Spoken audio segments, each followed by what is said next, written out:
E você investe em fundos imobiliários? Por que o Barsi não investe em fundos imobiliários também? Não, a gente não investe em fundo imobiliário, né? Eu também não. Meu negócio é 100% em ações. Deixo caixa em CDB de bancão. Foi. Banquinho eu não passo nem na porta. Prefere ficar longe. É bancão, né? E deixo lá reserva de emergência. Que eu acho que é muito importante ter uma reserva de emergência. Isso é fundamental. Para uma pessoa começar a investir, ela precisa ter uma reserva de emergência. Se ela não tem, ela precisa dar um passo atrás. Sim. Porque sem a reserva de emergência, o cara, ele vai, num momento de queda, ele vai precisar de dinheiro. E aí ele vai fazer o quê? Ele vai vender. Vai precisar vender. Eu vou te dar um exemplo de uma coisa que aconteceu verídica. Tinha um cara que era médico, que ele começou a investir em ações, estava muito empolgado, eu tô ganhando dividendo, parará. E falou, cara, eu não tenho reserva de emergência. Nossa. Eu falei, cara, não. Isso foi antes da pandemia. Eu falei, não, você precisa ter uma reserva de emergência. Você tem que parar tudo que você está fazendo. Faz a sua reserva de emergência. Depois você volta a investir. E tudo bem. O cara me escutou.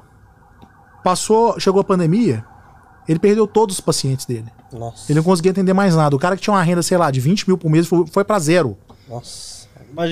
Imagina o desespero dessa pessoa, né? Foi pra zero. De ter uma renda chegada a zero. Exatamente. Aí ele chegou pra mim e falou assim, Jean, obrigado. Graças a Deus que eu fiz o que você me falou. Porque senão eu teria que ter vendido todas as minhas ações no pior momento possível da pandemia. E é isso que vai acontecer. O cara vai vender no pior momento. Depois sobe tudo de novo e o cara vai se sentir péssimo. Vai sentir muito mal. Então é fundamental que o cara tenha essa reserva. Então, respondendo, eu tenho só ações. E com essas exceções de caixa e reserva em CDB de bancão. Você acha que não compensa investir em fundos imobiliários? Ô Luan, qual a sua visão? Eu acho sim, cara. Eu vim de uma, eu gosto de falar, eu vim de uma família de construção. Né? Eu conheço um pouco desse mercado. Eu acho que é um mercado muito complexo. Né? Eu acho que é muito mais difícil do que a maioria acha que sabe alguma coisa. E eu tô longe de achar que eu sei alguma coisa. Eu aprendi pela experiência que eu tive familiar. Meu pai trabalhou 50 anos com isso. Né? E, cara, é muito difícil. Tanto que eu não invisto em imóveis, nunca investi para construir nada disso. Né? E eu acho que fundo imobiliário é um desses pontos que eu fico de fora por ter um histórico que eu conheço e eu sei que é complexo. Só que aqui dentro da bolsa, né, eu acho que é o seguinte: eles colocaram uma roupagem que acaba sendo muito atrativa para quem está começando. Né, uma porta de entrada, o fundo imobiliário acaba sendo interessante. Então as pessoas entram porque paga dividendo de forma recorrente, etc. E tal. Então vai indo nessa. E muitas vezes um cara que está cansado, tá de saco cheio lá de ficar lidando com o inquilino, né, que eu entendo que é um porre, né, cara? Ele pega, vende um imóvel e aloca em fundo imobiliário. Né? Então o cara faz o pé de meia dele focando em fundo imobiliário. Só que eu acho que assim, que o fundo imobiliário ele te traz um retorno imediato muito interessante, mas no longo prazo isso não é tão simples assim. Entendi. Eu acho que ele te atrai, ele é muito atrativo nessa entrada, mas no longo prazo ele acaba deixando de ser. Eu vou te falar por quê. Porque, assim, imagina que você vendeu seus imóveis, você vai se aposentar, você coloca o fundo imobiliário. Né? O fundo imobiliário, ele acaba que chama muita subscrição. Né? E essa subscrição, ela pode acabar diluindo essas pessoas. E se você não tem como colocar, né, e retroalimentar sua carteira, já que você está aposentado, isso pode ser um problema. Porque você pode começar a perceber sua renda cair. Né? E para quem está aposentando é um problema. Então a pessoa tem que ficar atenta nessa questão, porque aquilo que pode ser muito atrativo no começo pode se tornar um problema no futuro.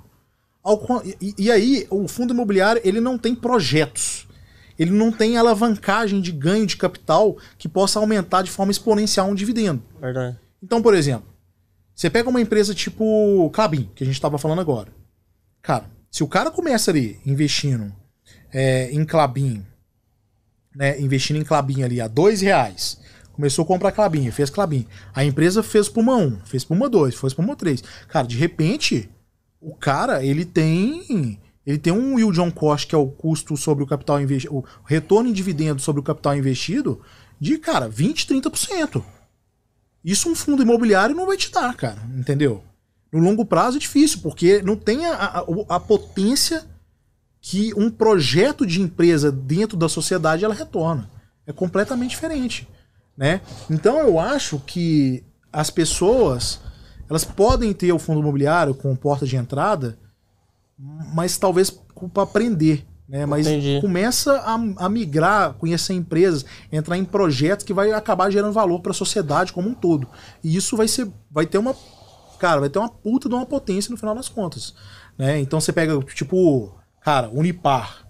O Barsi comprou centavos. Nossa. Né? Recebeu, sei lá, agora pagou no trimestre, acho que R$4 de dividendo. Pô, R$4 um trimestre, né? Isso um fundo imobiliário ele nunca vai te proporcionar, nunca. A chance é zero isso acontecer, né? E fora que eu acho que a parte de gestão desses fundos, eu acho que precisa um pouco mais de transparência.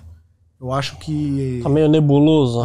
Acho que tem muita sujeira debaixo do tapete ainda. Eu não me sinto confortável, sabe? Boa. Mas eu respeito. Eu acho que, cara, Sim. todo mundo tem que investir. Acho que o importante é investir. E é onde o cara se sente mais confortável. Talvez o cara, por uma familiaridade com o imóvel que ele vem, da vivência dele, faça sentido ele começar e depois vai aprendendo e migra para ação, etc, né? Mas o cara tem que pensar que, historicamente, né, a potência de ação não tem como comparar, cara. É muito grande, né? A diferença é muito maior, porque pode se multiplicar várias vezes, né? Sim, não, sem dúvida, sem dúvida. Então, é isso, cara. Eu acho que o importante é começar, dar o primeiro passo, né? Se você procurar ações, o Barsi até falou comigo ontem assim, ó.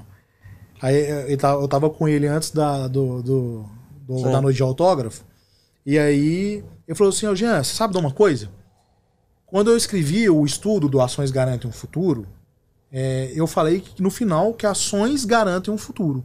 Hoje eu ia mudar. Eu ia colocar o seguinte, ações garantem um ótimo futuro.